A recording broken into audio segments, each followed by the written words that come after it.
자, 오늘 우리가 함께 들여다볼 책은 참 특별한 책입니다. 바로 로마의 위대한 지성이죠. 마르쿠스 툴리우스 키케로가 자신의 가장 가까운 친구 아티쿠스에게 보냈던 편지들을 엮은 책이에요. 이 편지들이 중요한 이유는요. 이게 나중에 모든 걸 알고 나서 정리한 그런 역사책이 아니라는 겁니다. 이건 정말 거대한 궁화국이 실시간으로 무너져 내리는 바로 그 순간에 그 역사의 폭풍 한복판에 서 있던 한 인간이 느꼈던 날것의 불안감, 그 고뇌가 아무런 필터 없이 그대로 담겨있는 살아있는 목소리, 그 자체라고 할 수 있죠. 그러니까 키케로의 편지를 제대로 읽어내려면 먼저 이걸 알아야 해요. 그가 대체 어떤 시대, 어떤 상황에 처해 있었는가? 당시 로마는요, 비유하자면 이미 불이 붙은 도화선을 가진 거대한 정치적 화약고, 바로 그 자체였습니다. 공화국은 그럼 어떻게 무너지는 걸까요? 우리가 흔히 생각하는 것처럼 거대한 군대가 행진하면서 시작된 게 아니었어요. 그 시작은 오히려 아주 조용했습니다. 눈에 보이지 않는 법률 조항들, 그리고 딱 정해진 마감일, 그리고 당대 로마를 대표하는 두 거인, 피할 수 없는 운명처럼 충돌하게 되는 두 사람에게서 시작됐죠. 네, 바로 그나이우스, 폼페우스, 마그누스, 그리고 가이우스, 율리우스, 카이사르입니다. 이 거대한 갈등의 중심에는 뭐가 있었냐면요. 로마의 미래 전체를 판돈으로 걸고 벌이는 정말 치명적인 정치 게임이 있었던 겁니다.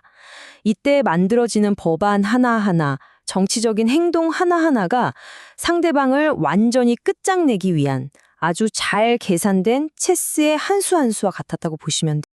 자, 여기서 우리가 반드시 짚고 넘어가야 할 핵심 개념이 하나 있습니다. 바로 면책 특권이라는 건데요. 이게 뭐냐면 속주 총독, 그러니까 당시엔 프로콘술이라고 불렀는데 이들은 자기 임기 동안에는 기소를 당하지 않는 아주 강력한 법적 보호를 받았어요. 카이사르 같은 거물에게 이게 왜 중요했냐면 이 주위권을 내려놓고 평범한 시민이 되는 순간 자기를 어떻게든 끌어내리려는 정적들의 칼날 앞에 말 그대로 무방비 상태로 노출되는 거나 마찬가지였기 때문입니다. 이 연대표를 한번 보세요. 카이사르를 옥죄기 위해서 얼마나 정교하게 법적인 덫이 놓였는지를 아주 명확하게 보여주거든요. 원래 카이사르의 계획은 정말 완벽했어요. 갈리아 총독 임기가 끝나자마자 바로 다음 해에 집정관으로 취임하는 거였죠. 이렇게 되면 단 하루도 평범한 시민으로 지내는 날 없이 면책 특권을 계속 이어갈 수 있었던 겁니다. 바로 이 시간적인 틈을 원로원파가 놓치지 않았습니다. 폼페이우스의 지지를 받으면서 기가 막힌 전략을 내놓죠. 여러 법안들을 통과시켜서 카이사르가 계획했던 그 완벽한 연속성을 그냥 끊어버리는 거예요. 목표는 딱 하나였습니다. 어떻게 해서든 카이사르를 아주 잠깐이라도 무방비 상태의 일개 시민으로 만들어서 그때를 노려 온갖 소송을 걸어 정치적으로 완전히 매장시켜버리려는 속셈이었죠. 이 표를 보시면 양측이 얼마나 팽팽하게 맞섰는지, 정말 한치의 양보도 없는 대치 상황이었는지가 보이죠. 카이사르 입장에선 이건 자기 정치 생명에 걸린 말 그대로 생존의 문제였어요. 하지만 원로원파는 이걸 뭐라고 봤냐면 한 개인의 과도한 야심으로부터 공화국의 법과 전통을 지키는 성스러운 전쟁이라고 생각한 겁니다. 명분이 이렇게 다르니 타협점을 찾을 수가 없었던 거죠. 근데 그렇다고 원로원의 계획이 마냥 순조롭게 진행된 건 아니었어요. 바로 쿠리오라는 인물 때문이었죠.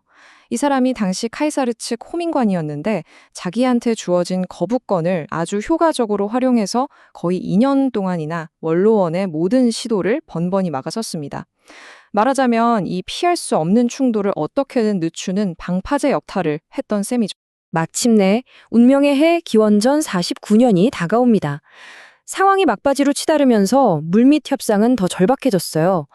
양쪽 다 이 파국을 피하고 싶어서 여러 제안들을 주고받았지만 서로에 대한 불신이 너무 깊었고 그 입장 차이는 건널 수 없는 강처럼 너무나도 멀어 보였습니다. 상황이 최악으로 가니까 카이사르는 정말 놀라울 정도의 타협안을 계속해서 제시합니다. 심지어 자신의 핵심 기반인 군단의 대부분을 포기하겠다는 당시로서는 정말 파격적인 제안까지 하죠. 하지만 그가 끝까지 포기하지 않았던 단 한 가지가 있었어요.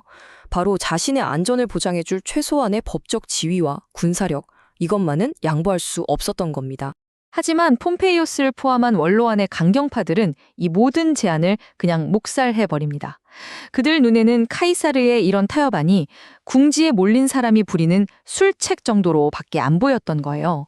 그들이 원했던 건 타협이 아니라 카이사르의 완전한 굴복이었습니다. 결국 원로원은 최후 통첩을 날립니다.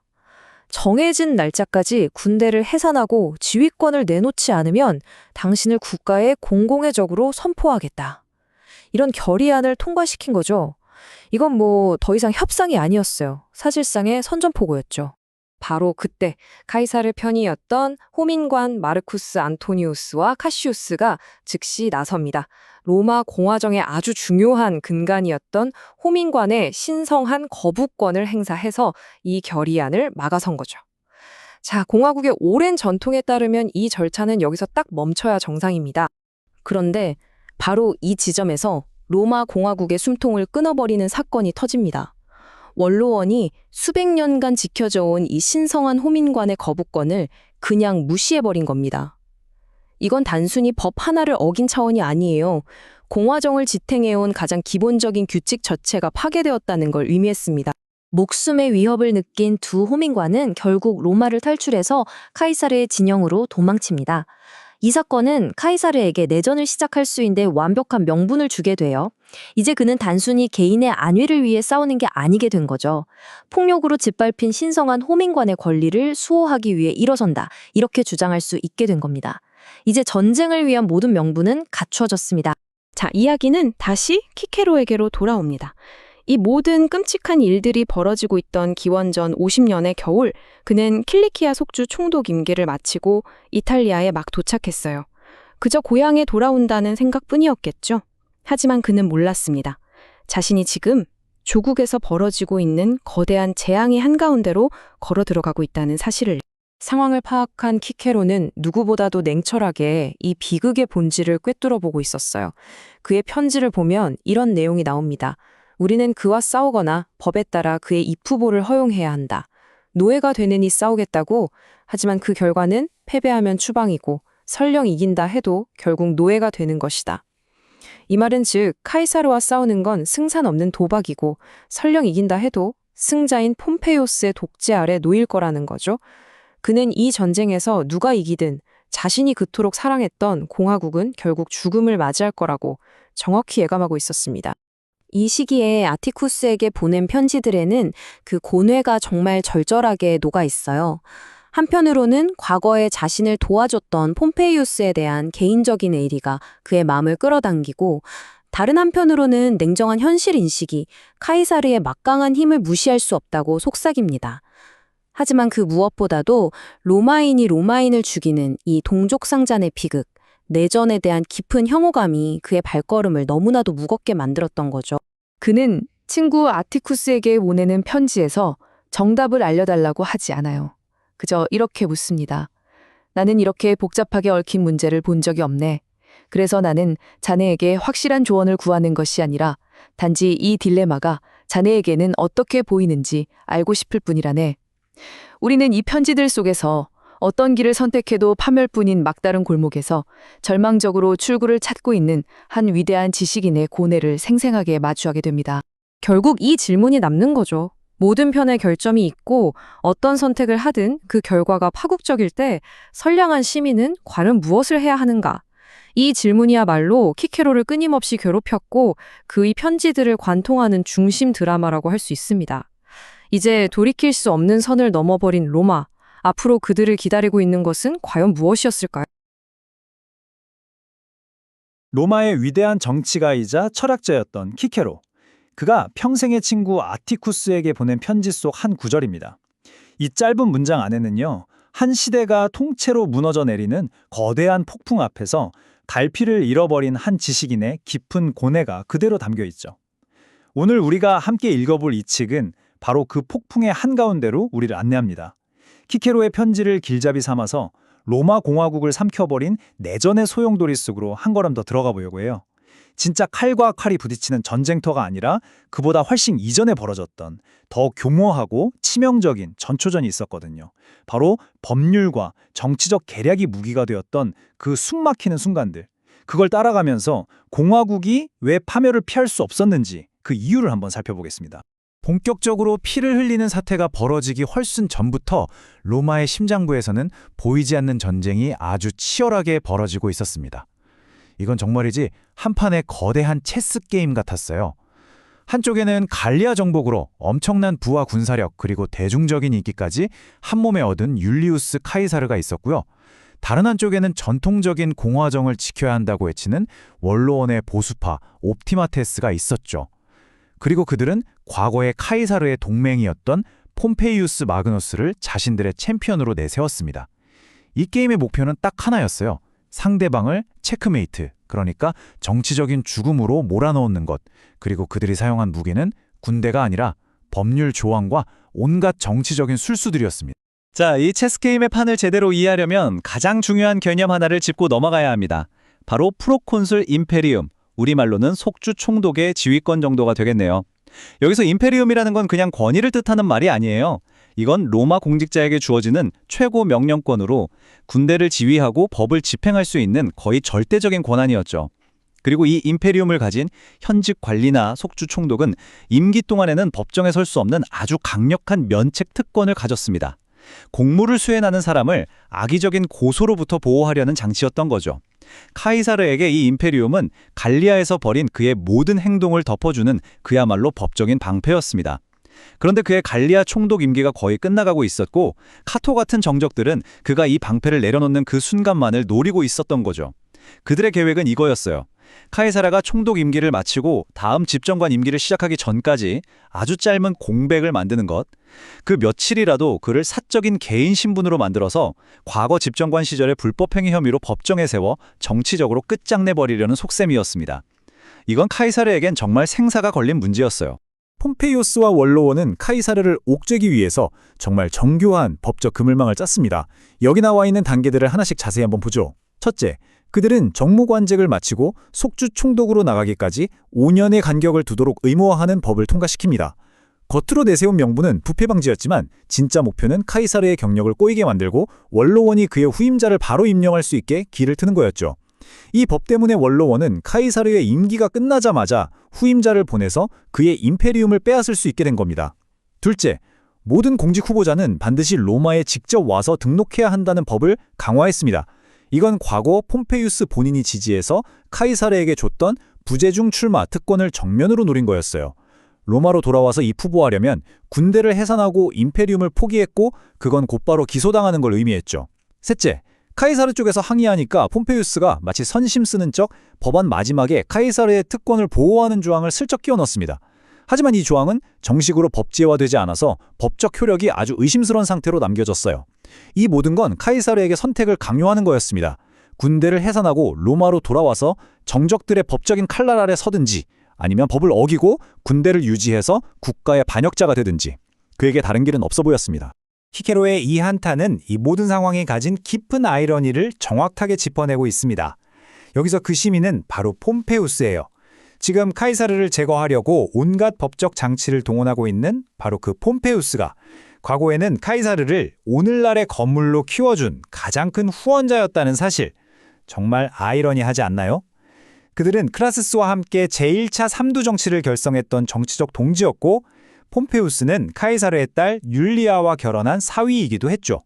카이사르에게 5년이나 되는 갈리아 총독 임기를 안겨주고 또 부재중 출마 권한을 주는데 결정적인 역할을 했던 것도 폼페우스였습니다.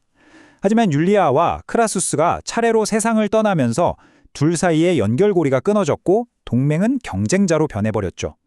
폼페우스가 한때 자신의 정치적 이익을 위해서 키워줬던 바로 그 힘이 이제는 공화국 전체를 위협하는 거대한 부메랑이 되어서 돌아온 겁니다. 평화가 무너져 내리는 과정은 정말 숨갑게 진행됐습니다. 이 타임라인을 보면 파국으로 치닫는 마지막 몇 달이 고스란히 보이죠.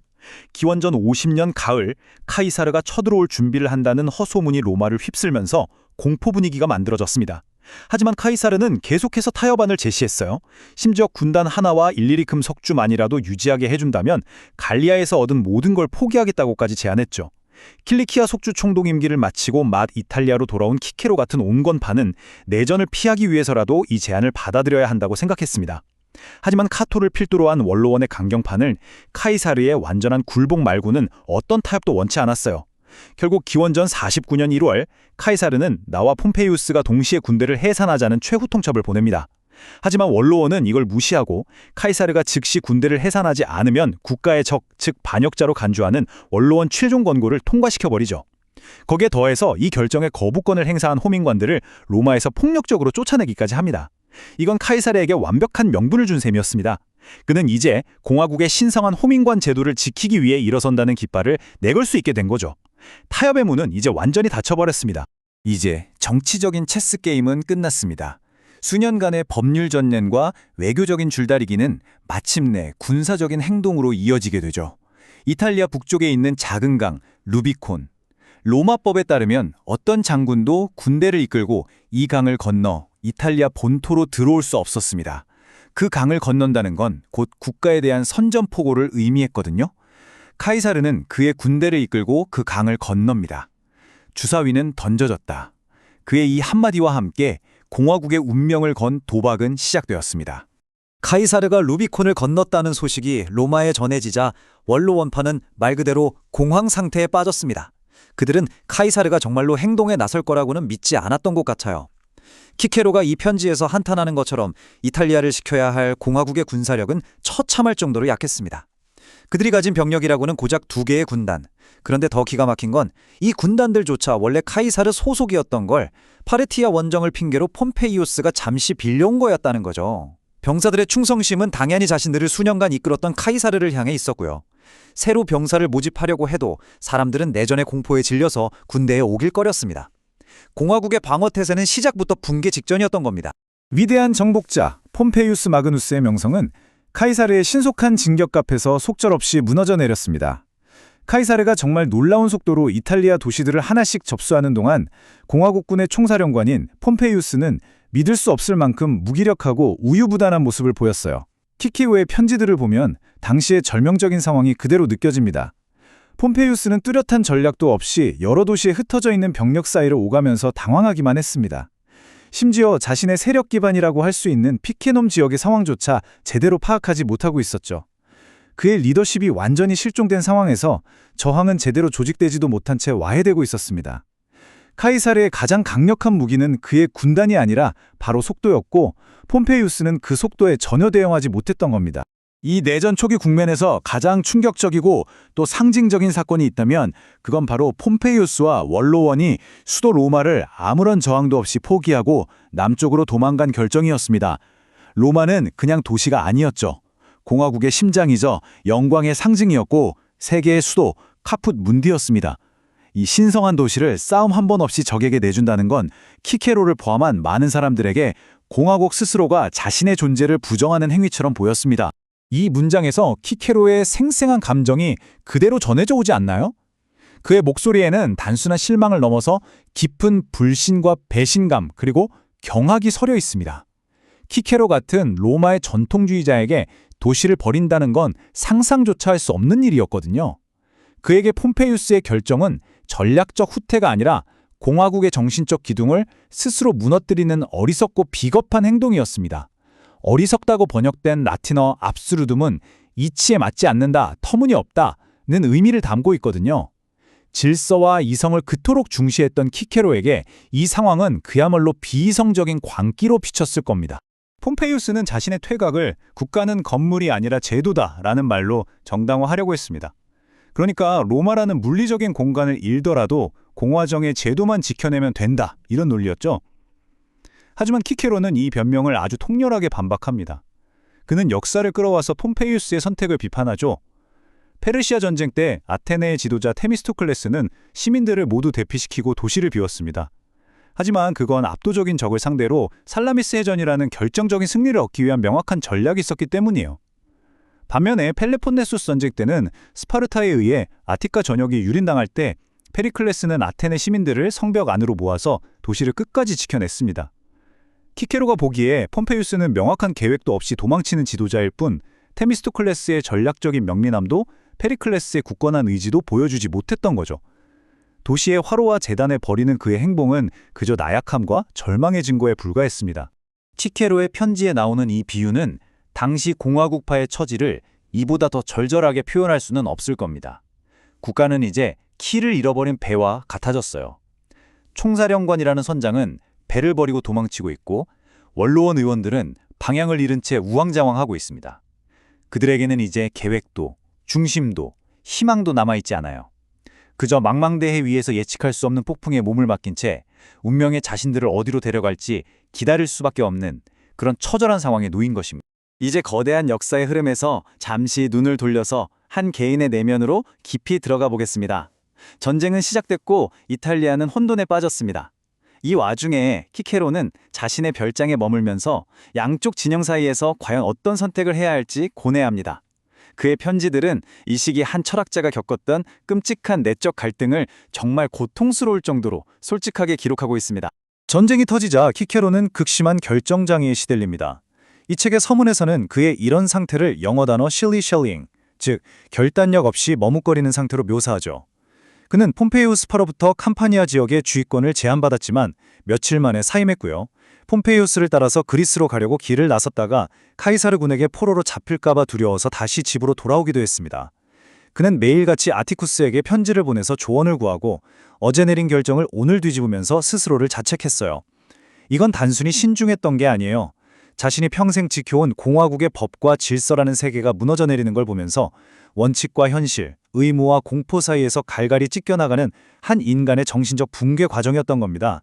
키케로가 마주한 선택지는 이 표가 보여주는 것처럼 어느 쪽도 구원이 아니었습니다. 한쪽, 즉 카이사르에게 가는 길은 개인의 안전과 사회적 안정을 보장해 줄 수는 있었겠죠. 어쩌면 그에게 평화를 중재할 역할을 맡길지도 모릅니다.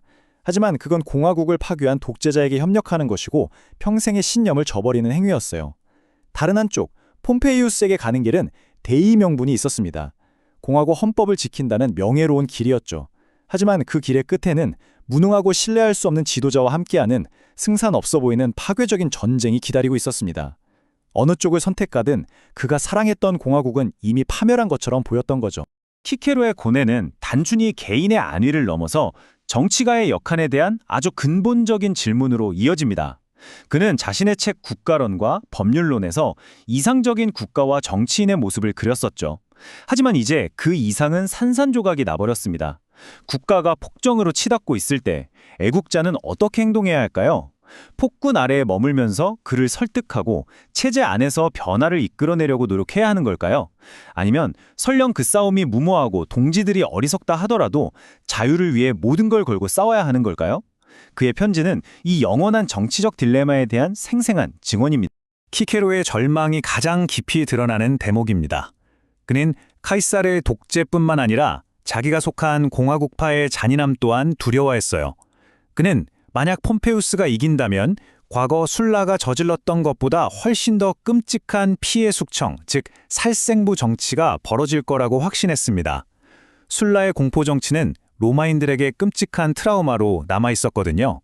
그런데 폼페우스의 승리가 그보다 더한 참극을 낳을 것이라는 예견은 키케로가 자신의 편에서조차 어떠한 희망도 보지 못했다는 걸 의미합니다. 그의 눈에는 양쪽 모두가 공화국을 파괴할 괴물로 보였던 것입니다. 이제 이야기는 극적인 클라이맥스를 향해 갑니다. 폼페이우스가 그리스로 도망치고 이탈리아 전역이 자신의 손에 들어온 뒤 카이사르는 스페인에 남아있는 폼페이우스의 군단을 정리하러 가기 전에 로마로 향합니다. 그리고 그 길에 한 사람을 만나기 위해서 일부러 길을 돌아서 그의 별장으로 찾아가죠. 바로 키케로입니다. 행동으로 세계를 바꾸는 남자와 사상으로 세계를 이해하려는 남자, 이 두 사람의 운명적인 만남이 이루어집니다. 이 장면을 한번 상상해 보세요. 카이사르는 이제 이탈리아의 실질적인 지배자입니다. 하지만 그에게는 군사적 승리만으로는 부족한 게 있었어요. 바로 정당성이죠. 그는 자신이 파괴한 구공화국의 가장 존경받는 원로인 키케로를 자기 편으로 끌어들여서 자신의 통치에 합법성이라는 껍데기를 씌우고 싶었습니다. 키케로의 존재 자체가 자신의 정권에 도덕적 권위를 부여해 줄 거라고 믿었던 거예요. 이 만남은 단순한 회동이 아니라 새로운 권력과 낡은 권위 사이의 힘겨루기였습니다. 카이사르의 제안은 아주 정중했지만 그 속에는 거절할 수 없는 압력이 담겨 있었어요. 그는 키케로에게 로마로 돌아와 원로원에 참석해달라고 요청하면서 그의 조언과 영향력, 지위와 모든 종류의 도움을 원한다고 말했습니다. 이건 사실상 자신의 정권에 참여해서 들러리가 되어달라는 요구였죠. 카이사르는 키케로라는 상징을 이용해서 자신의 쿠데타가 공화국의 연속성 위에 있다는 걸 보여주고 싶었던 겁니다. 그건 키케로에게 안전을 보장하는 황금세장이 될 수도 있는 제안이었습니다. 수개월간의 고뇌와 망설임 끝에 마침내 선택의 순간이 왔을 때 키케로는 놀랍게도 단호했습니다. 그는 세계의 정복자 앞에서 아니오라고 말한 거죠. 그는 카이사르에게 폼페이우스가 없는 원로원에는 참석할 수 없으며 만약 참석한다면 카이사르의 스페인 원정을 반대하는 연설을 하겠다고 답했습니다. 이건 자기 목숨을 건 용기 있는 저항이었어요. 그토록 두려움에 떨던 철학자는 결국 자신의 신념을 지키기 위해 폭군과의 협력을 거부하는 길을 선택했습니다. 카이사르는 키케로의 거절에 불쾌감을 드러내며 떠났습니다. 이제 키케로는 더 깊은 고립에 빠지게 돼요. 그는 승리자의 편에 서기를 거부했지만 그렇다고 패배자의 편에 온전히 합류하지도 못했죠. 그는 이제 양쪽 모두에게 의심받는 존재가 되어서 아주 위험천만한 정치적 무인지대에 홀로 남겨진 겁니다. 그의 용기 있는 선택은 그에게 평화가 아닌 더 큰 고뇌를 안겨주었습니다. 카이사르를 거절했던 용기는 곧바로 끔찍한 후회와 자책감으로 바뀌었습니다. 로마인에게 명예란 자신이 속한 편에 대한 충성과 행동으로 증명되는 거였거든요. 키케로는 자신이 카이사르에게 충성하지도 않았고 폼페이우스의 대의를 위해 행동하지도 않았다고 느꼈습니다. 그는 비겁하게 중립을 지키다가 결국 아무것도 하지 못했다는 수치심에 휩싸인 거죠. 그를 괴롭히는 건 이제 행동에 대한 두려움이 아니라 행동하지 못했다는 데서 오는 끝없는 자기 혐오였습니다. 그의 고뇌는 이제 가장 개인적인 차원으로 파고듭니다. 그의 아내와 딸은 그가 안전하게 곁에 머물기를 눈물로 호소하죠. 하지만 그의 아들 마르쿠스의 존재는 그에게 다른 의무를 떠올리게 합니다. 아들에게 어떤 아버지로 기억될 것인가, 불명예스러운 유산을 남길 수는 없다는 책임감이 그의 마음을 무겁게 짓누릅니다. 가족의 안전을 지켜야 할 가장으로서의 의무와 아들에게 명예로운 아버지로 남고 싶은 로마인으로서의 의무 사이에서 그는 다시 한번 갈피를 잡지 못하고 흔들립니다. 이처럼 키케로는 불가능한 상황에 갇혀버렸습니다. 그는 승자에게 득을 돌렸고 패자에게는 아직 합류하지 못했죠. 그가 지키려 했던 모든 좋은 선택지가 사라져버린 세상에서 원칙을 가진 한 인간은 과연 어떤 길을 갈 수 있을까요? 칼이 말을 대신하는 시대에 말의 힘을 믿었던 철학자는 이제 어떤 선택을 내리게 될까요? 그의 고뇌에 찬 여정은 다음 이야기에서 계속됩니다. 이 책은 우리가 흔히 접하는 역사책과는 조금 다릅니다. 어떤 사건이 언제 일어났는지 연대기 순서로 딱딱하게 나열하는 그런 공식적인 역사가 아니에요. 오히려 이건 로마 역사상 가장 혼란스러웠던 시기를 온몸으로 겪어낸 한 사람, 마르쿠스 툴리우스 키케로라는 인간의 마음속을 아주 깊숙이 들여다볼 수 있게 해주는 뭐랄까 하나의 창문과도 같습니다. 그의 지극히 사적인 편지들을 통해서 우리는 거대한 역사의 소용돌이 속에서 한 개인이 얼마나 고뇌하고 번민하는지, 그리고 그 선택의 무게가 얼마나 무거운지를 정말 생생하게 느끼게 됩니다. 이야기는 바로 키케로, 이 한 사람의 개인적인 딜레마에서부터 시작됩니다. 자, 그의 양쪽에는 누가 있었을까요? 한쪽에는 갈리아 정복이라는 어마어마한 업적을 세우고 자신에게 절대적으로 충성하는 군단을 이끄는 야심가 율리우스 카이사르가 있습니다. 그리고 다른 한쪽에는 원로원의 전폭적인 지지를 받으면서 공화국의 수호자를 자처하는 노련한 장군 그나이우스 폼페이우스가 버티고 있죠. 키케로는 바로 이 두 거대한 힘, 두 거인 사이에서 그야말로 옴짝달싹 못하는 처지가 된 겁니다. 공화국의 운명, 자신의 정치적 신념, 그리고 개인의 안위까지 이 모든 것을 걸고 선택의 기로에 서게 된 거죠.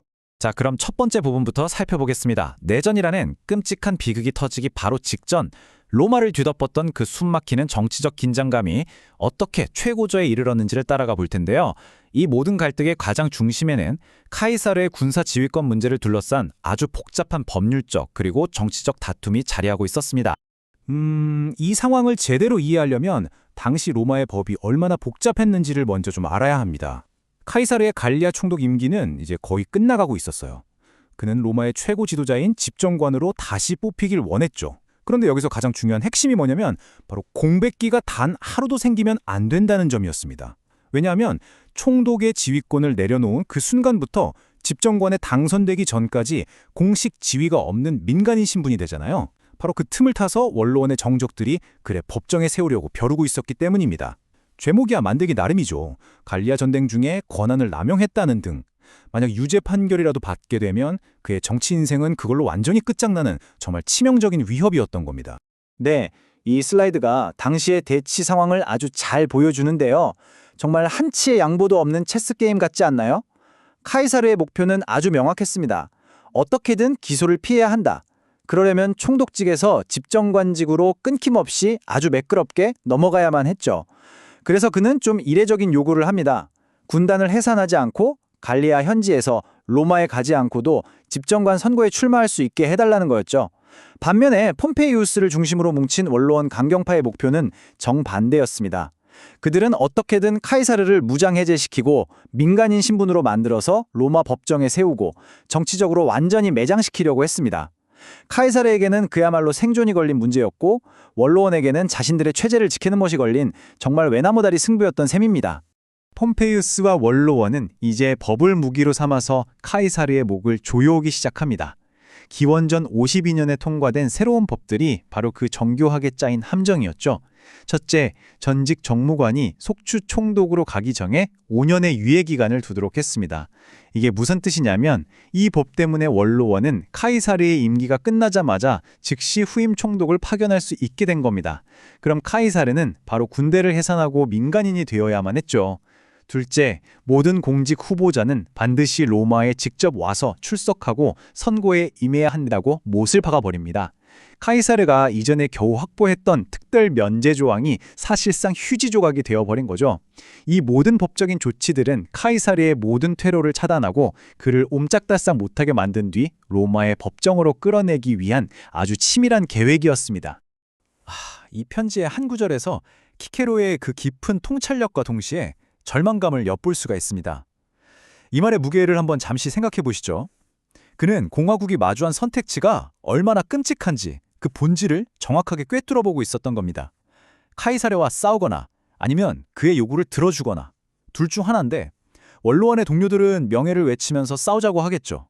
하지만 키케로는 그 결과가 무엇이 되든 결국은 파멸뿐이라는 걸 예견했습니다. 만약 전쟁에서 진다면 카이사르에게 무자비하게 숙청당할 겁니다. 그럼 만약 이긴다고 해도 그 전쟁을 이끈 군사지도자, 즉 폼페이우스 아래에서 공화국은 이름만 남은 독재 체제로 변질될 것이라는 그런 암울한 예측이었죠. 이겨도 노예, 져도 파멸. 정말 끔찍한 상황입니다.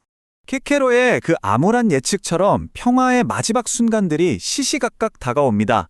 긴장감은 정말 극에 달했죠. 기원전 50년 9월에는 카이사르가 반란을 일으키려 한다는 헛소문이 돌면서 로마의 여론이 아주 험악해지고요. 11월 카이사르는 한 발 물러서서 타협안을 제시합니다. 모든 걸 다 내려놓진 않겠지만 상당 부분을 양보하겠다는 의사를 보인 거죠.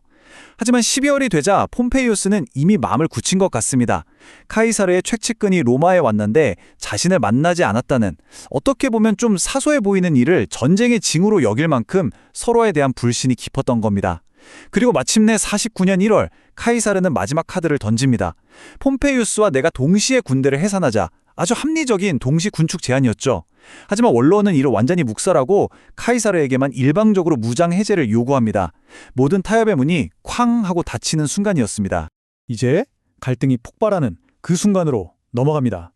카이사르는 루비콘강을 건넜고 주사위는 던져졌다고 외쳤습니다. 로마는 즉각적인 혼돈에 휩싸였죠. 역사의 흐름이 돌이킬 수 없이 바뀌게 된 겁니다. 이것이 바로 카이사르의 이탈리아 침공을 촉발시킨 직접적인 계기가 됩니다. 원로원은 최후 통첩을 보냈고 카이사르 편에서 있던 호민관들이 로마의 오랜 전통적인 권한, 즉 거부권을 행사해서 이걸 막으려고 했어요. 그런데 원로원은 이 신성 불가침의 권리인 거부권마저 그냥 무시해버립니다. 이건 정말 엄청난 사건이었습니다. 수백 년간 이어져온 공화국의 법 절차가 완전히 붕괴했다는 걸 의미했거든요. 그 자체로 폭력이었죠. 신변의 위협을 느낀 호민관들은 로마를 탈출해서 카이사르의 진영으로 달려갔고 카이사르는 유린당한 호민관의 관리를 수호한다는 아주 완벽한 명분을 손에 쥐게 된 것입니다. 카이사르가 무서운 속도로 남쪽으로 내려오자 정말 모두가 예상치 못한 일이 벌어집니다. 위대한 자라고 불리던 폼페이우스가 싸워보지도 않고 수도 로마를 버리고 남쪽으로 후퇴하기 시작한 겁니다. 이 편지를 보면 키케로의 그 충격과 실망감이 정말 그대로 드러나죠. 그는 공화국의 심장의 수도를 적에게 그냥 내어주는 행위를 비겁한 도주라고 생각했습니다. 자신이 따르기로 마음먹었던 지도자의 도저히 이해할 수 없는 전략에 대해서 처음으로 심각한 의심이 싹 트는 순간이었던 거죠. 자, 이 슬라이드는 아주 흥미로운 지적인 논쟁을 보여줍니다. 키케로는 폼페이우스의 결정에 깊은 불안감을 느끼면서 역사 속의 여러 사례들을 떠올립니다. 폼페이우스는 이렇게 주장하죠. 국가의 본질은 물리적인 도시, 저 벽돌과 회반죽이 아니라 그 안에 사는 시민들이다. 그러면서 자신의 퇴각을 정당화합니다. 이건 과거 페르시아 전쟁 때 아테네 시민들을 살라미스 섬으로 대피시켰던 테미스토클레스의 전력을 따른 것이죠. 하지만 키케로는 반박합니다. 아니다. 국가란 우리의 가정과 재단, 즉 우리 삶의 터전이자 신앙의 중심지, 바로 그 자체다. 그는 펠로폰네소스 전쟁 당시 아테네 성벽 안에서 도시를 지켰던 페리클레스, 그리고 로마의 심장인 카피톨리누스 언덕을 끝까지 지켜냈던 조상들의 사례를 들면서 폼페이우스의 전략은 로마의 정신을 저버리는 행위라고 강하게 비판합니다. 이제 이야기의 초점을 키케로 개인의 내면으로 완전히 한번 옮겨보겠습니다. 포르미안이라는 곳의 별장에 머물면서 그가 친구에게 보낸 편지들에 쏟아낸 한 위대한 지식인이 겪는 그 심오한 우유부단함과 고통을 함께 들여다볼 시간입니다. 이 질문들은 키케로가 얼마나 깊은 마비 상태에 빠졌는지를 보여줍니다. 그는 행동에 나서야 한다는 걸 너무나 잘 알았지만 도대체 어떤 행동이 옳은 것인지 확신할 수가 없었던 거죠. 실제로 그는 잠시 카푸아 지역의 방어 지휘권을 맡기도 했지만 그 책임의 무게를 감당하지 못하고 며칠 만에 내려놓았습니다. 또 폼페이우스가 있는 부룬디시움으로 가려고 길을 나섰다가 중간에 카이사르 군에게 붙잡힐까 두려워 다시 집으로 돌아오기도 했죠. 결국 그는 자신의 별장에 머물면서 이러지도 저러지도 못한 채 편지를 통해서 친구 아티쿠스에게 조언을 구하며 괴로워할 뿐이었습니다. 키케로의 망설임이 단순히 겁이 많아서가 아니었다는 걸 이 구절이 아주 명확하게 보여줍니다. 그는 정의로운 대의라고 불리는 폼페이우스 진영의 실상을 아주 냉철하게 분석하고 있었던 겁니다. 지도자인 폼페이우스의 전략은 어리석기 짝이 없었고 그들이 의지할 수 있는 병력이라고는 과거 카이사르에게서 빌려온 충성심을 의심할 수밖에 없는 두 군단뿐이었습니다.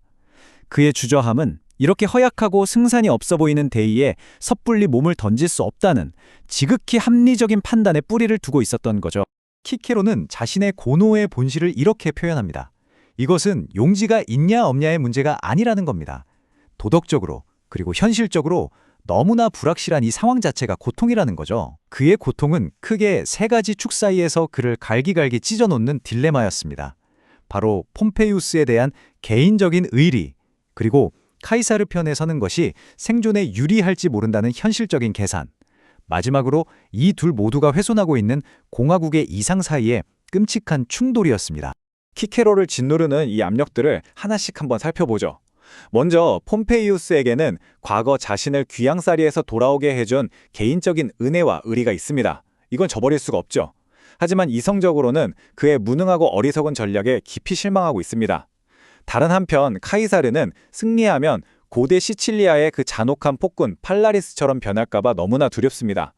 그런데 동시에 피비린내 나는 복수를 공공연히 말하는 폼페이우스파와는 달리 평화를 말하고 관용을 베푸는 그의 모습에서 일말의 희망을 보기도 합니다. 여기에 가족들은 명예를 중시하라며 폼페이우스 편에 서라고 압박하죠. 그리고 이 모든 것 위에 과연 어느 쪽이 내가 사랑하는 공화국의 진정한 모습인가? 라는 아주 근본적인 질문이 그를 짓누르고 있었던 겁니다. 이 가슴 아픈 인용구는 키케로처럼 이탈리아에 남아서 이러지도 저러지도 못하는 이들의 처지를 완벽하게 요약해줍니다. 생각해보세요. 폼페이우스를 따라간 사람들은 오직 적인 카이사르만 두려워하면 됩니다. 하지만 중간에 낀 사람들은 폼페이우스 측으로부터는 배신자로 의심받고 카이사르 측으로부터는 잠재적인 적으로 의심받습니다. 양쪽 모두에게서 위협을 받는 그야말로 최악의 상황에 놓여 있었던 거죠. 이제 이 이야기의 클라이맥스를 향해 갑니다. 폼페이우스를 이탈리아에서 완전히 몰아낸 뒤 로마로 향하던 승리자 카이사르와 고뇌하던 지식인 키케로가 마침내 얼굴을 마주하는 그 순간입니다. 장면을 한번 그려보시죠. 폼페이우스는 바다 건너로 도망쳤고 이제 이탈리아 반도 전체는 카이사르의 소나기에 들어왔습니다. 권력의 추는 완전히 기울었고 카이사르는 사실상의 지배자나 다름없죠. 이런 상황에서 로마로 향하던 카이사르가 일부러 길을 돌려 키케로의 별장에 들러 그를 만납니다. 모든 권력을 쥔 자와 그 거대한 권력 앞에서 자신의 신념 하나로 버텨야 하는 지식인 사이의 만남, 그 압박감이 어땠을지 상상하기조차 어렵습니다. 카이사르는 키케로에게 아주 설득력 있는 제안을 합니다. 단순히 내게 복종하라는 식의 명령이 아니었죠. 그는 키케로의 명성과 영향력을 존중하는 척하면서 우리 평화를 위해 함께 일합시다 라고 요청합니다. 로마로 돌아와서 원로원에서 내 편이 되어달라는 것이었죠. 이건 키케로의 명예를 세워주면서 그를 자기 편으로 끌어들이려는 아주 고도의 정치적 수사였습니다. 하지만 참 역설적이게도 수개월간의 그 지독한 고뇌는 키케로에게 이 결정적인 순간에 필요한 도덕적 명료함과 용기를 주었습니다. 그는 단호하게 거절합니다. 내 친구인 폼페이우스를 등지고 이 내전에 가담할 수는 없다고 말이죠. 키케로의 편지에 기록된 이 대화는 당시의 그 팽팽한 긴장감을 정말 생생하게 전달합니다. 키케로는 카이사르가 말하는 평화라는 제안이 얼마나 공허한지 한번 시험해 봅니다. 좋다. 만약 내가 원료원에 복귀한다면 나는 당신의 스페인 원정을 반대하고 폼페이우스에 대한 연민을 공개적으로 표명할 것이다 라고 말합니다. 이건 카이사르가 진정으로 자유로운 토론을 원하는지 아니면 그저 자신의 말을 따르는 꼭두각시를 원하는지를 떠보는 것이었죠. 카이사르의 마지막 대답, 나는 그런 말이 나오는 것을 원치 않소. 이 한마디가 모든 것을 말해줍니다. 그가 원하는 것은 평화가 아니라 복종이었던 겁니다.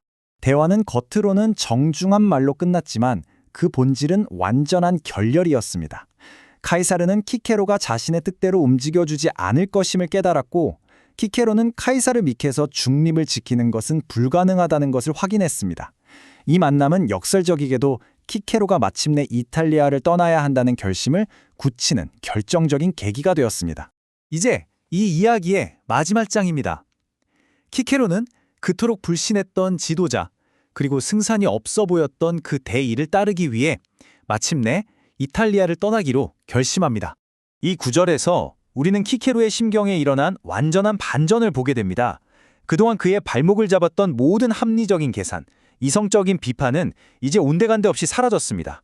그 자리에는 행동하지 못했던 것에 대한 깊은 수치심과 후회만이 남았습니다. 폼페이우스의 대의가 아무리 가망 없어 보였더라도 자신의 친구이자 은인인 그와 함께하지 않았다는 그 사실 자체가 견딜 수 없는 고통이 된 것입니다. 결국 이성은 감정과 의무감에 자리를 내주게 된 거죠. 그가 출발한 시점은 아주 중요합니다. 그는 카이사르가 스페인에서 이길지 질지 아무도 모르는 전황이 아주 불투명한 상황에서 떠났습니다. 이것은 단순히 이기는 편에 붙으려는 기회주의적인 행동이 아니었습니다. 몇 달간의 지적, 감정적 혼란을 극복하고 패배할 가능성이 높다는 것을 알면서도 자신의 신념과 의리를 따르기로 내린 의지적인 결단이었던 것입니다. 이 편지 모음집의 끝은 결코 희망적이지 않습니다. 폼페이우스는 파르살루스 전투에서 처참하게 패배했고 키케로는 다시 이탈리아로 돌아왔습니다. 하지만 그의 처지는 최악이죠. 함께 폼페이우스를 따랐던 형제 퀸투스와는 심하게 다투었고 아내와의 관계도 틀어졌습니다. 승리자인 카이사르의 처분만을 초조하게 기다리는 그야말로 암울한 상황 속에서 그의 이야기는 잠시 멈춥니다. 결국 키케로는 자신의 냉철한 이성적 판단보다는 명예와 의무감에 따른 선택을 했습니다. 그리고 그 선택의 결과는 참혹한 패배였죠. 과연 그는 이 파국적인 상황에서 살아남을 수 있을까요? 그가 그토록 두려워했던 폭군이 될지도 모르는 카이사르의 손에 그의 운명은 과연 어떻게 될까요? 그 운명적인 결정이 가져온 결과는 또 다른 편지들 속에서 우리를 기다리고 있습니다.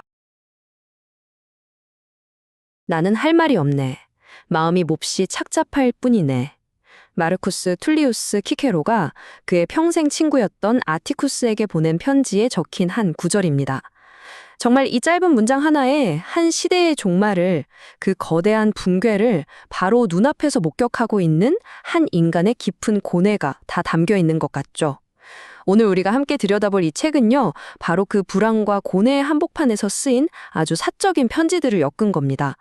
매일매일 벌어지는 사건들, 그리고 그걸 바라보는 자신의 복잡한 내면을 정말 솔직하게 기록한 거죠. 이건 나중에 역사가가 모든 걸 다 알고 나서 정리한 그런 기록이 아니에요. 이건 공화국이 무너져 내리는 그 소리를 실시간으로 들으면서 로마의 위대한 정치가이자 사상가였던 한 사람이 겪어야 했던 아주 생생한 고통의 증언입니다. 자, 그럼 지금부터 그의 시선을 따라서 역사의 거대한 균열 속으로 함께 걸어 들어가 보겠습니다. 자, 첫 번째 이야기는 돌아온 자의 시선입니다. 키케로는 칠리키아 속주 총독이라는 아주 무거운 임무를 마치고 정말 오랜만에 고향 땅으로 돌아왔습니다. 그의 마음속에는 로마 최고의 영예인 개선식을 치르고 싶다는 꿈이 가득했죠. 하지만 그를 맞이한 건 따뜻한 환호가 아니라 내전이라는 아주 시커먼 그림자였습니다. 그가 마주한 조국의 현실은 정말 그의 상상을 훨씬 뛰어넘을 정도로 골마터지기 일부 직전의 상황이었습니다. 지금 보시는 이 연대표는요, 위기가 어떻게 법이라는 이름으로 아주 치밀하게 조작되었는지를 보여줍니다. 모든 건 기원전 52년 폼페이우스가 통과시킨 법안들에서 시작돼요. 겉으로 보기에는 공화국의 질서를 바로잡는 것처럼 그럴듯해 보였죠? 하지만 사실 그 법의 모든 칼끝은 단 한 사람, 당시에 갈리아에 있던 카이사르를 향하고 있었습니다. 예를 들어 속주 총독 임기를 마치고 5년이 지나야 다른 공직에 나갈 수 있다거나 공직에 출마하려면 반드시 로마에 직접 와서 등록해야 한다는 조항 같은 것들이요. 이 두 가지가 합쳐지면 어떻게 될까요? 카이사르는 갈리아 총독 임기가 끝나는 순간 군사 지휘권을 모두 내려놓고 그냥 평범한 시민 신분으로 로마에 돌아와야만 하는 겁니다. 그럼 그 순간 기다렸다는 듯이 그의 정적들이 온갖 법적인 소송을 걸어올 게 뻔했죠. 무방비 상태가 되는 거예요. 바로 이게 원로원, 특히 폼페이우스가 그린 큰 그림이었습니다. 시간이 흐르면서 위기는 점점 더 커져만 갑니다. 카이사르는 어떻게든 전쟁을 피하려고 계속해서 타협안을 내놓아요.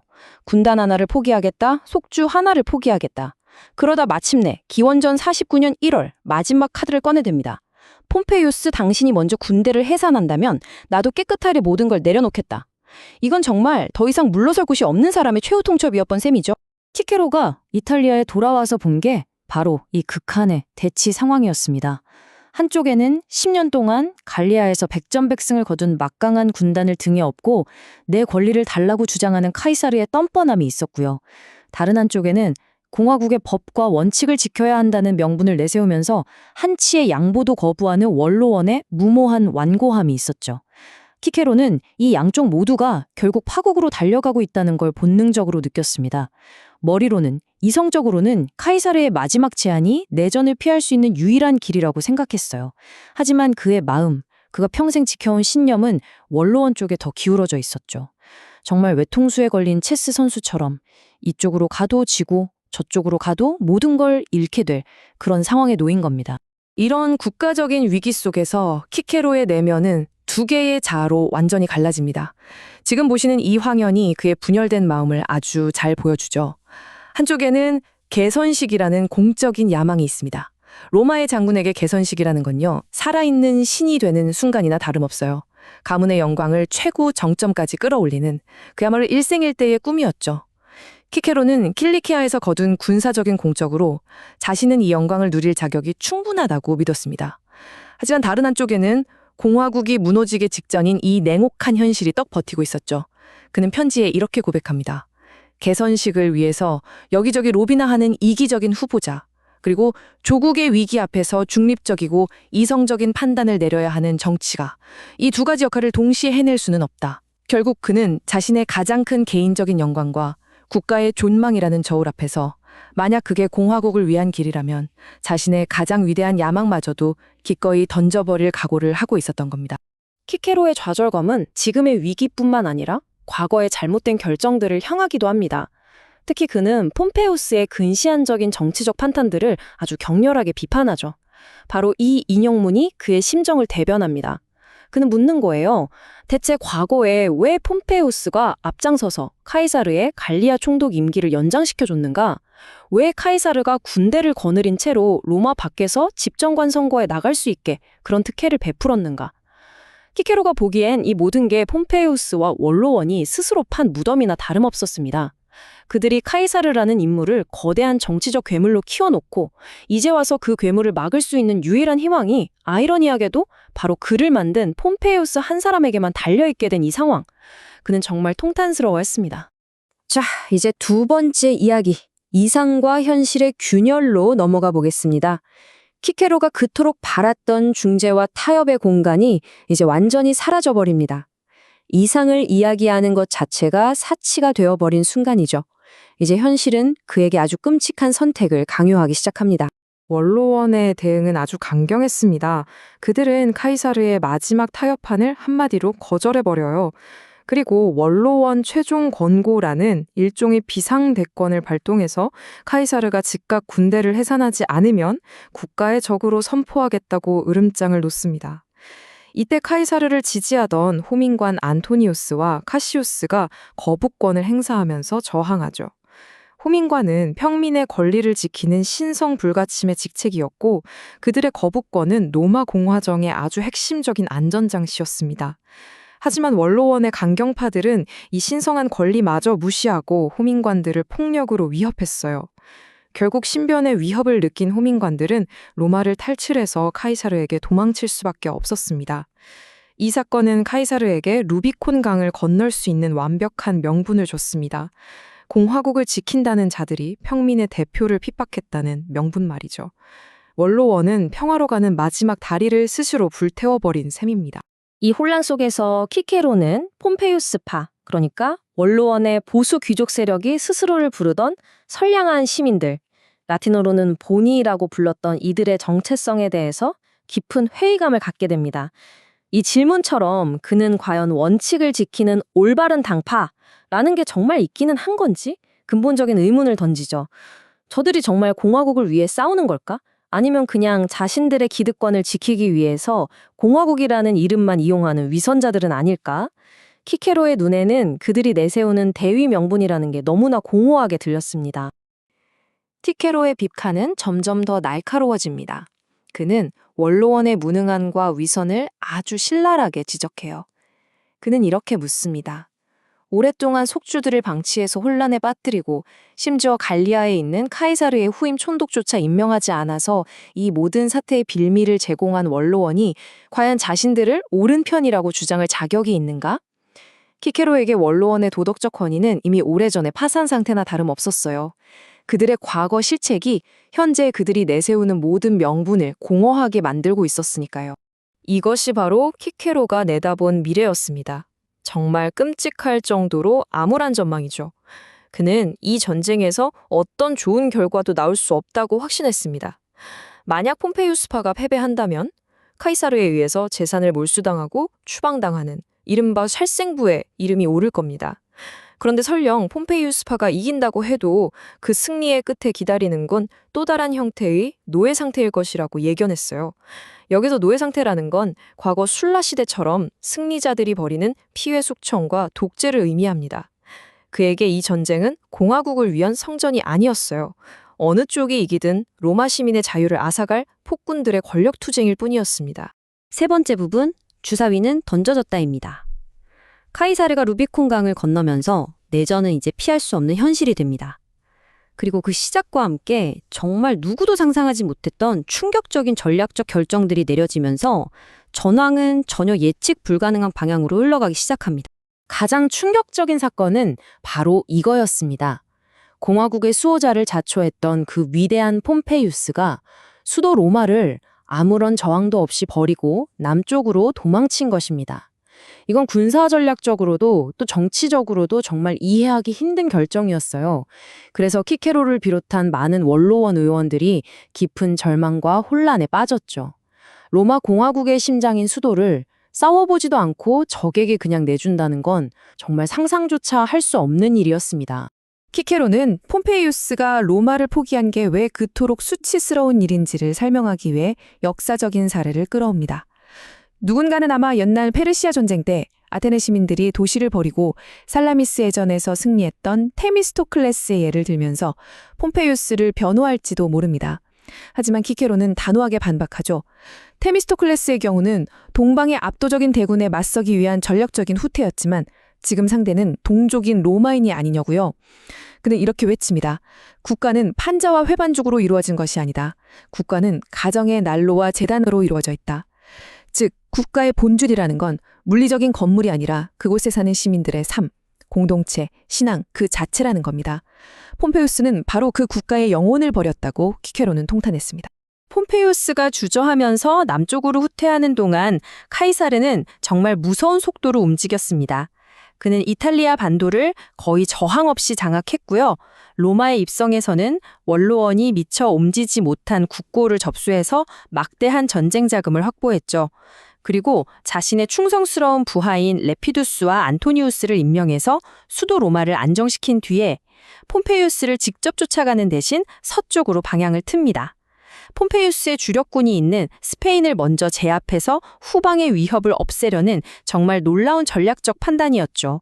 모두가 동쪽을 보고 있을 때 그는 서쪽을 본 겁니다. 폼페이우스의 우유부단함과 카이사르의 냉철한 전략적 천재성이 아주 극명하게 대비되는 순간이었습니다. 폼페이우스 진영의 분위기는 그야말로 절망적이었습니다.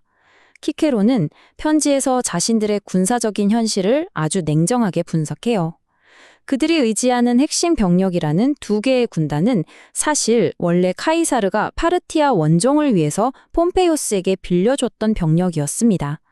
원로원이 꼼수를 부려서 이탈리아에 묶어둔 거라 과연 이 병사들이 옛 총사령관이었던 카이사르를 향해 칼을 겨눌지 의심스러웠죠.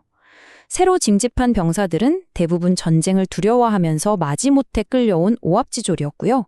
키케로의 눈에 비친 폼페이우스의 군대는 충성심도 사기도 없는 모래성 같았습니다.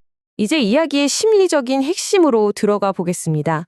네 번째 부분, 고뇌의 밤들입니다.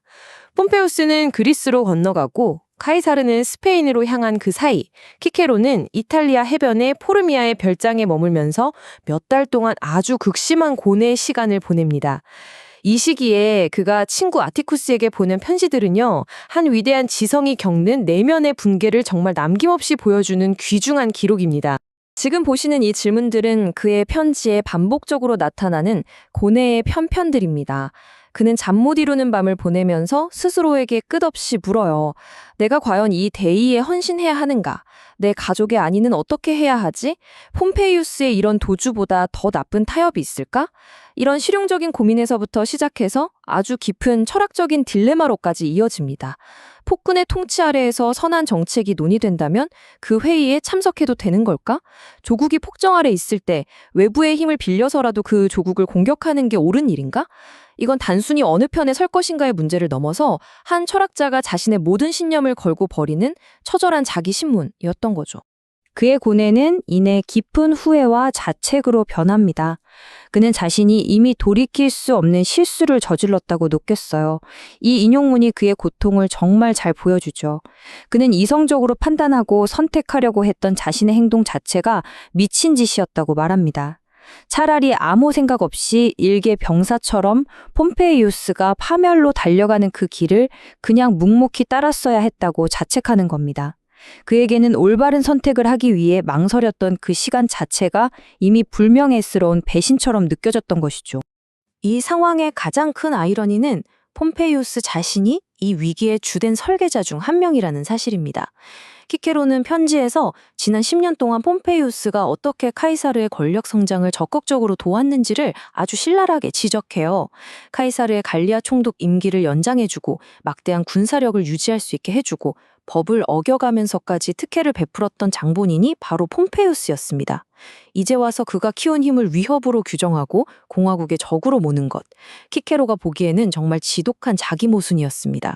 키케로가 몇 달 동안 겪었던 그 내면의 줄다리기를 이 표가 아주 잘 보여주고 있습니다.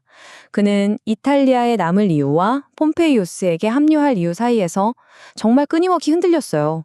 이탈리아에 남는다면 끔찍한 전쟁을 피하고 가족의 안전을 지킬 수 있겠죠. 어쩌면 카이사르가 회유책으로 개선식을 제안할지도 모릅니다. 하지만 그건 폭정을 용인하고 자신의 명예를 더럽히는 일이 될 겁니다. 반대로 폼페이우스에게 간다면 그에 대한 개인적인 의리를 지키고 공화국을 수호한다는 명분을 얻을 수 있겠죠. 하지만 그 충정파라는 사람들은 무능하고 잔인하고 설령 승리한다고 해도 또 다른 피바람을 몰고 올 게 분명해 보였습니다. 그는 이 양극단 사이에서 몇 달 동안이나 마비된 채로 결정을 내리지 못했던 겁니다. 그의 이 불가능한 처지를 가장 명확하게 보여주는 딜레마가 바로 이 개선식 문제였습니다. 그는 카이사르가 자신을 회유하기 위해 개선식을 제안할 거라고 확신했어요. 만약 그 제안을 거절하면 카이사르에게 명백한 적의를 드러내는 셈이 되죠. 반대로 수락한다면 폼페우스파로부터 공화국을 배신하고 폭군에게 영합했다는 비난을 절대 피할 수 없을 겁니다. 어떤 선택을 하던 한쪽 진영으로부터는 배신자로 낙인 찍힐 운명이었던 거죠. 이 작고 개인적인 딜레마는 당시 로마의 모든 온건파 지식인들이 처했던 그 분열된 현실의 축소판과도 같았습니다. 자, 이제 마지막 부분, 비극을 향한 출항입니다. 키케로의 길고 길었던 고뇌가 마침내 끝을 맺습니다. 그리고는 희망이 아니라 명예로운 패배를 각오하며 비극적인 여정을 시작하게 됩니다. 마침내 키케로를 움직이게 한 것은 이성적인 계산이 아니었습니다. 그는 평화가 이제는 불가능하다는 냉혹한 현실을 받아들입니다. 그리고 자신을 망명에서 돌아오게 해주고 정치적으로 재기시켜준 폼페이우스에 대한 개인적인 의무, 그 은혜를 저버릴 수는 없다고 결론 내리죠. 폼페이우스파가 아무리 결함이 많은 집단이라 할지라도 그들의 대의는 여전히 공화국이었고 자신의 명예와 후세의 평가를 위해서는 그 편에 서야만 한다고 밀었던 겁니다.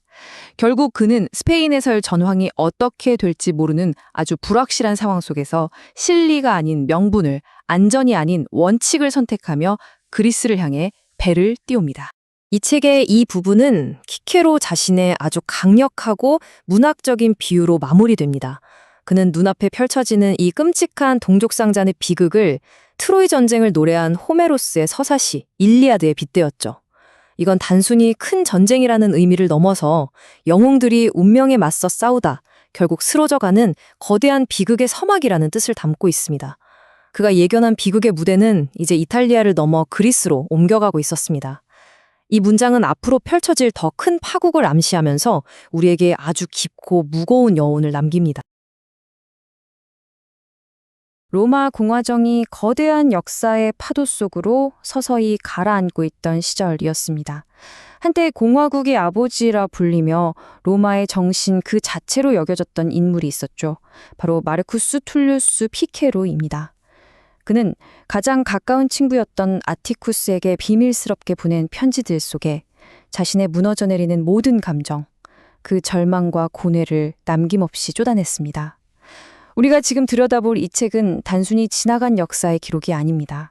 한 시대의 종말을 자신의 온몸으로 겪어내야만 했던 한 위대한 지성의 가장 솔직하고 내밀한 고백이라고 할 수 있습니다.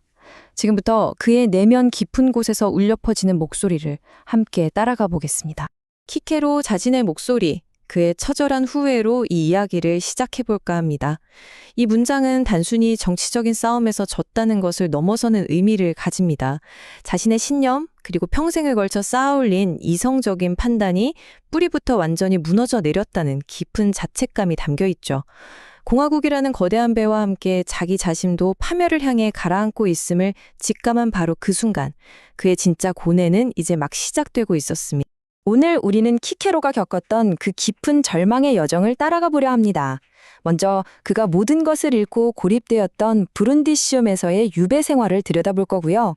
이어서 그의 목숨을 쥔 승자와의 위태로운 만남, 그리고 그의 세계를 송두리째 무너뜨렸던 가족의 분길에 대해서도 이야기할 겁니다. 또 그를 평생 괴롭혔던 돌이킬 수 없는 선택의 대가는 무엇이었는지, 그리고 마침내 한 위대한 공화주의자가 어떤 마지막을 맞이했는지 그 순간까지 함께 따라가 보겠습니다. 자, 그럼 첫 번째 이야기부터 시작해 볼까요? 부룬디시움에서의 유배 생활입니다.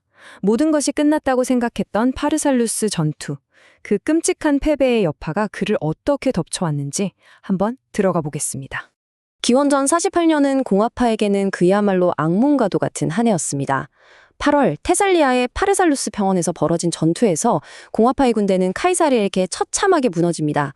결정적인 패배였죠. 그리고 불과 한 달 뒤인 9월 패배를 딛고 재기를 노리던 그들의 지도자 폼페이우스가 이집트에서 허무하게 암살당했다는 소식이 들려옵니다. 키케로는 자신이 믿고 따랐던 모든 것이 공화국의 대의 명분이 한순간에 사라졌음을 깨달았을 겁니다. 그리고 10월 그는 뿔뿔이 흩어진 주력군과 헤어져 홀로 이탈리아의 부룬디시움 항구로 돌아옵니다. 하지만 그 귀환은 개선 장군의 영광스러운 귀환이 아니었습니다. 승자의 처분만을 기다리는 패배자의 초라한 귀향이었죠.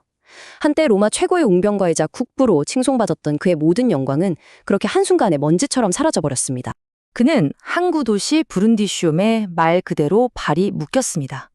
이곳은 그에게 단순한 대기 장소가 아니라 살아있는 지옥이나 다름없었을 겁니다. 매일같이 항구로 들어오는 배의 한 척 한 척에 그의 목숨이 달려 있었으니까요. 저 배가 로마의 새로운 주인이 된 카이사르가 내린 사형 선고 명단을 싣고 온 것은 아닐까? 혹은 한 줄기 희망인 사면령을 가져다 줄 것인가? 매일 밤낮으로 피를 말리는 기다림의 연속이었습니다. 그의 운명은 이제 완전히 그의 손을 떠나버린 상태였죠. 절망의 가장 깊은 곳에서 그가 평생 자신의 가장 강력한 무기라고 믿었던 지성의 힘은 모두 무용지물이 되었습니다. 그가 사랑했던 철학도, 문학도, 그 어떤 이성적인 사유도 이 끔찍한 현실 앞에서 단 한 줌의 위안도 주지 못했습니다. 이 편지 속에서 그는 마치 바다 위를 정처 없이 떠도는 새처럼 이 모든 고통을 버리고 그저 멀리 날아가고 싶다는 절규를 토해냅니다. 이제 키케로의 모든 운명은 단 한 사람의 손에 달리게 됩니다. 한때는 그의 적수였지만 이제는 로마의 새로운 지배자가 된 남자, 가이우스 율리우스 카이사르. 승자의 거대한 그림자가 그의 남은 삶을 서서히 뒤덮기 시작합니다. 자, 보시면 키케로의 세계가 어떻게 완전히 뒤집혔는지 알 수 있습니다. 왼쪽에 보이는 이제는 패배한 지도자 폼페이우스는 그가 어떤 의무감과 동맹 관계 때문에 따랐던 인물입니다. 하지만 이제 그는 죽어버린 과거이자 사라져버린 대의를 상징할 뿐이죠. 반면 오른쪽에 월계관을 쓴 카이사르는 그가 그토록 반대했던 인물이지만 이제는 그의 목숨을 손에 쥔 냉엄한 현실이자 미래입니다. 그의 모든 정치적 계산과 생존 전력은 이제 이 새로운 권력 구도 안에서 완전히 처음부터 다시 쓰여야만 했습니다. 그의 불안은 단순히 목숨을 부지하는 차원을 훨씬 넘어섰습니다. 물론 과거의 정적이었던 카이사르가 보복할지도 모른다는 공포, 재산을 모두 빼앗기고 지위를 잃을 수 있다는 즉각적인 두려움도 있었죠. 하지만 그를 더 깊이 짓눌렀던 건 뭐랄까 좀 더 실존적인 공포였습니다. 더 이상 자신이 알던 공화국이 아닌 곳에서 적에게 머리를 숙이고 굴종하며 살아가야 한다는 절망감, 그리고 동지들은 전장에서 명예롭게 죽었는데 자신만 살아남았다는 자책감 같은 것들이요.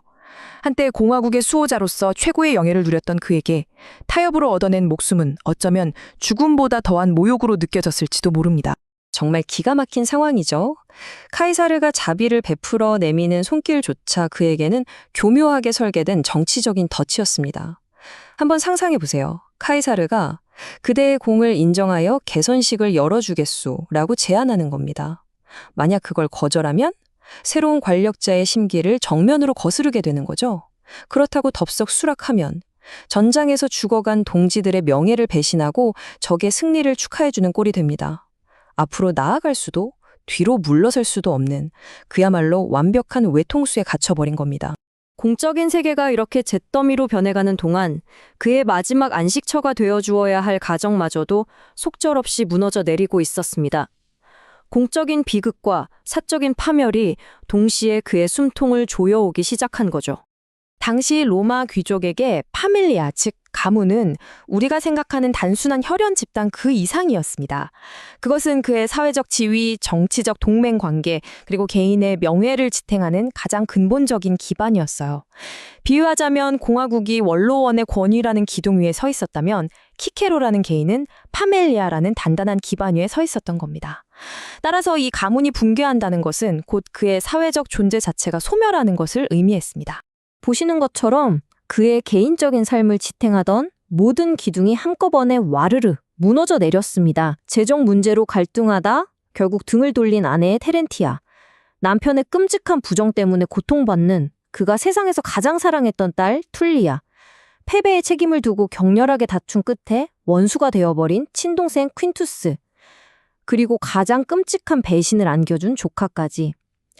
그의 가족 모두가 위로가 아닌 고통과 배신의 원천이 되어 그를 완벽한 고립 상태로 몰아넣었습니다. 그는 이제 기댈 곳 하나 없는 세상에 홀로 남겨진 외톨이가 되어버렸습니다. 편지의 이 구절에는 배신이 남긴 날것의 상처가 그대로 배어 나옵니다. 그의 동생과 조카는 단지 그를 버리는 것을 넘어서서 새로운 권력자인 카이사르 앞에서 그를 가장 치명적인 적이라고 비난하며 그의 파멸을 적극적으로 부추겼습니다. 세상 그 누구도 아닌 가장 가까운 피를 나는 혈육에게서 받은 이 배신은 그의 영혼에 아마 영원히 지워지지 않을 깊은 상흔을 남겼을 겁니다. 정치적인 기반도 개인적인 안식처도 모두 잃어버린 키케로는 이제 그 날카로운 칼날을 외부가 아닌 자기 자신의 내면으로 향하게 됩니다. 그는 고통스러운 직문을 스스로에게 던지기 시작하죠. 도대체 무엇이 잘못되었는가? 나는 그때 어떤 선택을 했어야만 했는가?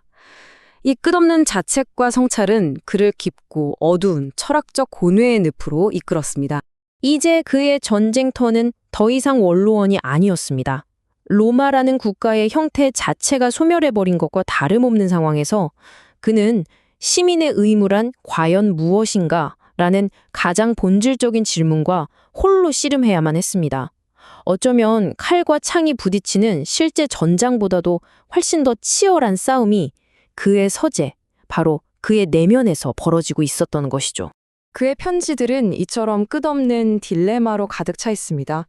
폭군 아래에서 침묵하며 목숨을 부지하는 것이 옳은가, 아니면 모든 것을 걸고 자유를 위해 싸워야 하는가. 조국을 위해 평생을 헌신했지만 결국 배신만 당했는데 이제 와서 개인의 안위를 챙기는 것은 비겁한 일인가. 그는 명분과 현실, 의무와 생존이라는 양극단 사이에서 그 어떤 쉬운 답도 찾지 못한 채 스스로를 끊임없이 고문했습니다. 결국 그는 이 모든 비극의 화살을 자기 자신에게로 돌립니다. 운명도 신도 카이사르라는 적도 아닌 바로 나 자신의 실수가 나를 파멸시켰다고 고백하는 거죠. 가장 결정적인 순간에 원칙을 지키지 못하고 인정에 휩쓸려 내렸던 그 나약한 판단, 그 한 번의 선택이 자신의 남은 평생을 후회와 고통 속에 살게 만들었다고 그는 믿었습니다. 이 고백은 그의 고통이 외부의 압력 때문만이 아니라 자기 자신에 대한 깊은 환멸에서 비롯되었음을 처절하게 보여줍니다. 이제 마지막 장입니다. 모든 것이 무너져 내린 잿더미 위에서 키케로는 자신이 그토록 증오했던 새로운 세계와 정면으로 마주해야만 했습니다. 한 위대한 공화주의자의 마지막은 과연 어떤 모습이었을까요? 마침내 카이사르의 사면이 내려졌습니다. 하지만 그것은 동등한 관계에서의 용서가 아니었습니다. 주인이 노예에게 혹은 정복자가 피정복자에게 베푸는 자비, 즉 굴종의 징표와도 같은 것이었죠. 그는 목숨과 재산을 보전할 수는 있었지만 그의 목소리는 영원한 침묵을 강요당했습니다.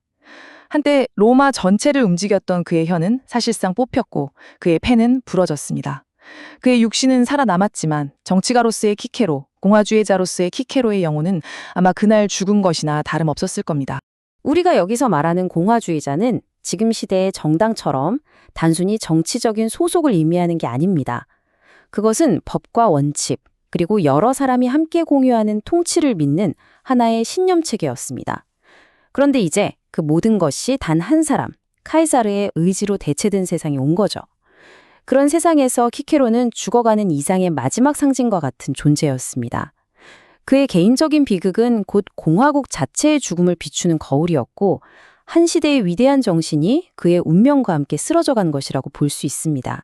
키케로의 고통은 시대를 초월해서 오늘을 사는 우리에게도 묵직한 질문 하나를 던집니다. 하나의 정치적, 사회적 질서가 완전히 붕괴했을 때 그 옛 세계를 상징하던 인물들은 과연 어떻게 존재해야 하는 걸까요? 자신의 신념과 정체성에 의미를 부여해 주었던 세상이 통째로 사라진 뒤에도 과연 한 인간은 자신의 존엄을 지키며 온전히 살아남을 수 있을까요? 정치 무대에서 완벽하게 패배한 그는 지성의 영역으로 후퇴했습니다. 그는 더 이상 현실의 로마를 바꿀 수 없음을 깨달은 겁니다. 대신 그는 기억을 지키기로 합니다. 칼에 의해 무참히 사라져버린 공화국의 이상과 지혜를 그는 글로써 영원히 남기고자 했습니다. 그의 붓은 패배한 공화국이 휘두를 수 있었던 마지막 무기였던 셈입니다. 결국 키케로의 운명은 우리에게 이 질문을 남깁니다.